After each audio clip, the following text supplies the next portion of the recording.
கேரள மாநிலம் திருச்சூரில் பெய்த கனமழையால் பழைய கட்டிடம் இடிந்து விழுந்து 3 பேர் உயிரிழந்துள்ளனர். மேலும் இந்த விபத்தில் மேற்கு வங்க தொழிலாளிகள் ரூபெல், ராகுல், ஆலிம் ஆகியோர் உயிரிழந்துள்ளதாக தகவல் வெளியாகியுள்ளது. இதுகுறித்து கூடுதல் விவரங்களை வழங்குவதற்காக செய்தியாளர் ஹேமலதா இணைப்பில் உள்ளார். வணக்கம் ஹேமலதா, இந்த விபத்து குறித்த விவரங்களை பகிரலாம். வணக்கம் அஸ்வினி. கேரள மாநிலம் திருச்சூர் மாவட்டம் கோட்டக்கரையில பார்த்தீங்கன்னா கடந்த 2 தினங்களாக கனமழை பெய்துட்டு வருகிறது.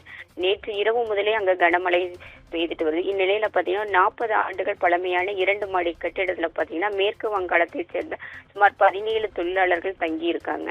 இந்நிலையில இன்னைக்கு காலையில 6 மணி அளவுல பார்த்தீங்கன்னா ஒரு சில தொழிலாளர்கள் வேலைக்கு சென்ற நிலையில பார்த்தீங்கன்னா திடீர்னு கட்டடம் இடிந்து விழுந்திருக்கு. இந்த இடிக்கிற சத்தம் கேட்டு சில தொழிலாளர்கள் கட்டிடத்திலிருந்து வெளியே ஓடி வந்த நிலையில அப்பொழுது 3 பேர் தூங்கிட்டு இருந்தாங்க. அதாவது ராகுல், ரூபல், அஸ்லாம் இந்த 3 பேர் மீது பார்த்தீங்கன்னா கட்டிடம் இடிந்து இடிபாடுகளில் சிக்கிக் கொண்டன.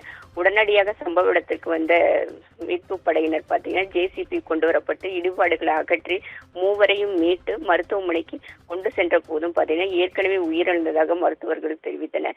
மேலும் 3 பேரின் உடலும் தற்பொழுது பிரேத பரிசோதனைக்காக அனுப்பி வைக்கப்பட்டுள்ளது. இந்த சம்பவம் அப்பகுதியில் பெரும் சோகத்தை ஏற்படுத்தியிருக்குன்னு சொல்லலாம். அதாவது வெளி மாநில தொழிலாளர்கள் பலர் பார்த்தீங்கன்னா இந்த மாதிரி பழமையான கட்டிடத்துல பார்த்தீங்கன்னா குறைந்த வாடகைக்கு தங்கி இருக்காங்க.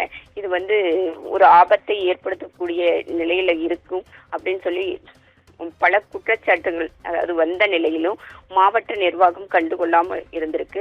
தற்போது இந்த சம்பவத்தை தொடர்ந்து மாநிலம் முழுவதும் பார்த்தீங்கன்னா பழமையான கட்டிடத்தில் தங்க வைக்கப்பட்டுள்ள வெளிமாநில தொழிலாளர்கள் உடனடியாக மீட்கப்பட்டு நல்ல கட்டிடத்தில் தங்க வைக்கிறதுக்கான ஏற்பாடுகளை அரசு தற்பொழுது மேற்கொண்டு வருகிறது. அஸ்வினி, விவரங்களுக்கு நன்றி ஹேமலதா. Gracias.